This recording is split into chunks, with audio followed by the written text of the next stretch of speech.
Welcome to my channel, Sense World. வணக்கம் மக்களே. India versus New Zealand ஒரு சீரீஸோட முடிவு தீர்மானிக்கப்பட்ட பிறகும் ஒரு போட்டி முக்கியத்துவம் பெறுமா அப்படின்னா அது இந்த போட்டி தாங்க. கண்டிப்பாக பெறும். 5 போட்டிகளை கொண்ட இந்த T20 தொடரில் ஏற்கனவே 3 போட்டிகளை அபாரமாக கைப்பற்றி இந்தியா சீரீஸை தன்வசமாக வச்சிருக்கு. வெற்றி மட்டும் இல்லை, ஆதிக்கத்தோடும் ஆணித்தரமான ஆட்டத்தோடும் ஒவ்வொரு போட்டியிலும் எதிரணிக்கு வாய்ப்பே கொடுக்காம இந்த சீரீஸை ஃபுல்லாக இந்தியா தன்னோட கை ஓங்கி இருக்கிற மாதிரி தான் ஒரு சம்பவத்தை பண்ணியிருக்கு. பவுலிங்கில் கட்டுப்பாடு, ஃபீல்டிங்கில் வேகம், பேட்டிங்கில் தன்னம்பிக்கை, ஆள் ஏரியாலையும் நாங்கள் கில்லிங்கிற மாதிரி நம்ம பசங்க இந்த சீரீஸ் ஃபுல்லாக இருந்திருக்காங்க.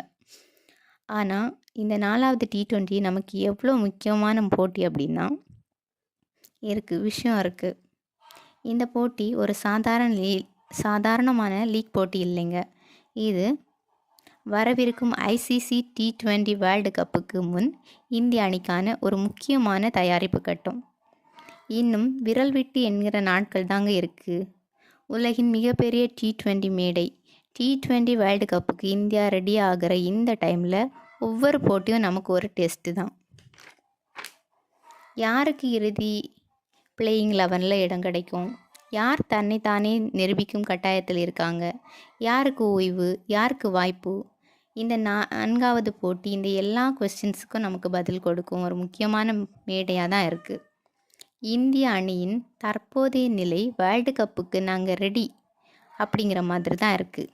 நம்மளோட மிடில் ஆர்டர் எப்படி இருக்குது அப்படிங்கிறத சோதிக்கிறதுக்கான வாய்ப்பு இந்த சீரீஸில் ஃபுல்லாக நமக்கு கிடைக்கல.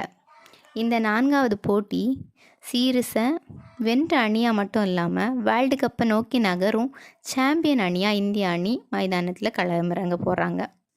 நியூசிலாந்து சைடில் இருந்து பார்க்குறப்போ ஆல்ரெடி சீரீஸை இழந்தாச்சு. இந்த 4வது போட்டி எதிரணிக்கான மரியாதைக்கான ஒரு ஆட்டமாக தான் இருக்கும். அவங்களோட திறமைகளை இதில் முழுசாக காட்ட வேண்டி இருக்கும். வெள்ளைச்சாயம் இல்லாமல் தொடரை முடிக்கணும், இந்தியாவுக்கு ப்ரெஷர் கொடுக்கணும், இந்த எண்ணங்களோட தான் அவங்க நமக்கு இன்றைக்கி கிளம்புறவங்க போகிறாங்க.